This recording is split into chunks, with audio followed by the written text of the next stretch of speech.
ya. Seperti yang kita ketahui Ibu bahwa SMP ini, SMP Tahun Tanzung ini adalah sebuah sekolah ya, boarding school yang ada di Manistiu. Kemudian kalau kita lihat secara geografis itu letaknya itu ada di Gunung Ciremai. Alhamdulillah sekolah kita itu berada di lingkungan yang sejuk ya, berada di kaki Gunung Ciremai. Kemudian nanti kita sekolah aja. Oh iya. Oke. Jadi sekolah itu ya Ibu-ibu, sekolah itu kalau kita ibaratkan seperti sebuah ekosistem. Pernah dengar nggak itu ekosistem? Pelajaran IPA ya, ekosistem. Ekosistem itu kan terdiri dari dua unsur ya, ada unsur biotik, ada unsur abiotik. Nah di sekolah pun sama, kan ada unsur biotik dan ada unsur abiotik. Dan kedua unsur ini adalah satu kesatuan yang harus kita gunakan gitu ya di sekolah dan saling berinteraksi antara unsur biotik dan abiotik.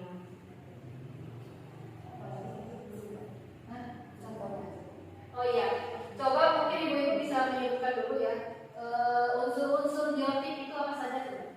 Yang ada di lingkungan kita, di lingkungan sekolah ya.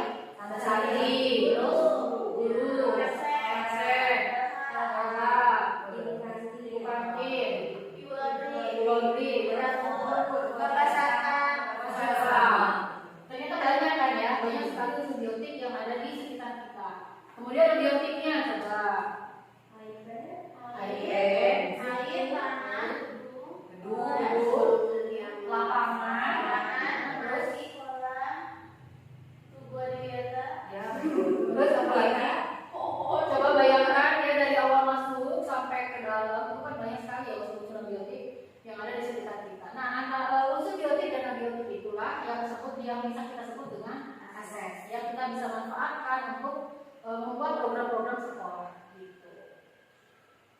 Nah, selama ini mungkin ya, ketika kita akan membuat sebuah program untuk ya pastinya program itu kan untuk santri ya, berpihak kepada santri. Terkadang kita itu suka berpikirnya mau bikin program ini tapi nggak ada anggaran, mau bikin ini tapi nggak ada sarananya gitu ya. Nah sekarang mungkin di sini kita akan mencoba sharingnya bagaimana kita bisa membuat sebuah program berdasarkan aset yang ada di sekolah. Jadi kita tuh tidak tertekan dengan kekurangan, bukan berfokus pada kekurangan, tapi berfokus kepada aset atau apa yang ada tersedia di sekolah. Jadi saya pun ketika sesudah mempelajari materi ini, ketika mau membuat program itu, yang dulunya sudah berpikir itu mau bikin program ini, anggarannya cuma segini, aku mau bikin ini, orangnya kok cuma terbatas. Nah sejak itulah, sejak baru belajar ini saya jadi mulai berpikir gimana caranya dengan orang yang terbatas, dengan anggaran yang terbatas, tapi bisa menghasilkan program yang luar biasa gitu ya. Mungkin saya pernah cerita juga dulu ke Bu Nani, nama siapa ya, yang ada satu guru TIK gitu ya, yang beliau mengajar TIK tapi di sekolahnya nggak ada komputer. Coba bayangkan, mengajar TIK tapi nggak ada komputer ya, nggak ada laptop, nggak ada komputer. Beliau hanya punya laptop satu gitu, punya gurunya aja. Dan setiap beliau ngajar, beliau tuh hanya ngajarnya materi. Karena kebanyakan bosan ya menjelasin apa itu mau satu alat itu apa seperti apa. Nanti pun cuma diajarin, cuma disuruh membayangkan, tanpa harus mempraktekkan gitu kan. Nah beliau akhirnya berpikir gimana caranya nih beliau bisa memanfaatkan aset yang ada di sekolah, tapi beliau juga bisa menjadikan gitu ya. Akhirnya agar anak-anak menarik, meskipun beliau masihnya teori gitu ya. Karena di situ tuh lingkungannya lingkungan petani, beliau memanfaatkan lahan yang ada di situ. Jadi anak-anak itu bagi kelompok, terus dikasih proyek, so kalian nanam gitu. Nanam apa yang bisa kalian tanam, bawa bibit dari rumah, silakan bawa pupuk apa yang ada di rumah gitu kan. Anak-anak akhirnya setiap pelajaran itu antusias gitu. Terus apa hubungannya sama TIK? Setelah itu setiap kelompok itu bikin laporannya tentang itu, tentang proyek mereka tentang tanaman tersebut. Nantinya di mana? Nantinya ya tadi yang di laptop si gurunya itu. Jadi mesti cuma satu, tapi kan dia berkelompok dan anak-anak paham gitu. Meskipun nanti itu katanya gantian, misalnya di kelompok itu 5 orang, 1 orang itu dulu, habis itu gantian sama anaknya. Tapi akhirnya jadi ketika pelajaran beliau itu tadinya yang beliau tuh sangat membosankan gitu ya, ngasih materi-materi, akhirnya karena beliau berpikir dengan aset yang ada di lingkungan sekolahnya, akhirnya anak-anak jadi menikmati gitu ya, antusias, semangat dan bukan nantinya nanti meskipun nantinya terbatas dengan hanya menggunakan proyektor. Itu salah satu contoh sederhananya ya. Jadi dari situ pun saya termotivasi gimana caranya nih dengan anggaran terbatas, dengan orang-orang yang hanya itu aja, tapi kita bisa bikin program yang luar biasa. namanya berpikir berbasis aset ya, aset apa sih itu bahasa Indonesia tuh? Berpikir aset ABCD, lupa lagi singkatannya. Nanti mungkin Bu Ega akan menjelaskan apa perbandingan ya antara berpikir of aset sama kekurangan. Perbandingan itu seperti apa? Silakan. Terima kasih Bu Dia. Oke, bismillahirrahmanirrahim. Assalamualaikum warahmatullahi wabarakatuh. Kita udah banyak yang dibahas sama Bu Dia bahwa terkadang kita di sini terlalu fokus sama kekurangan. Kekurangan seperti apa sih yang dimaksud gitu ya? Oke, di sini saya ingin ada dulu pendekatan gitu ya, dalam melihat aset itu apa? Melihat sebuah kondisi sekolah gitu. Apa kita fokus pada kekurangan aset kita atau kelebihan aset kita? Untuk kekurangan sendiri, terkadang kita itu memperhatikan apa yang mengganggu, apa yang kurang, apa yang tidak berfungsi, betul nggak? Apa yang tidak baik dari yang ada di depan kita. Sehingga kita berpikir, apa yang kita lakukan untuk menambah segala kekurangan itu. Ternyata itu tidak tepat.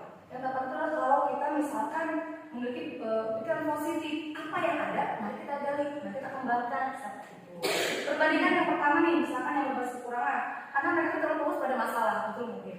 Kedua, terus berfokus pada masalah utama, terus mengidentifikasi kebutuhan dan kekurangan, selalu bertanya apa sih yang kurang di SMPTN Al-Muntazah. Nah, itu yang membahas kekurangan.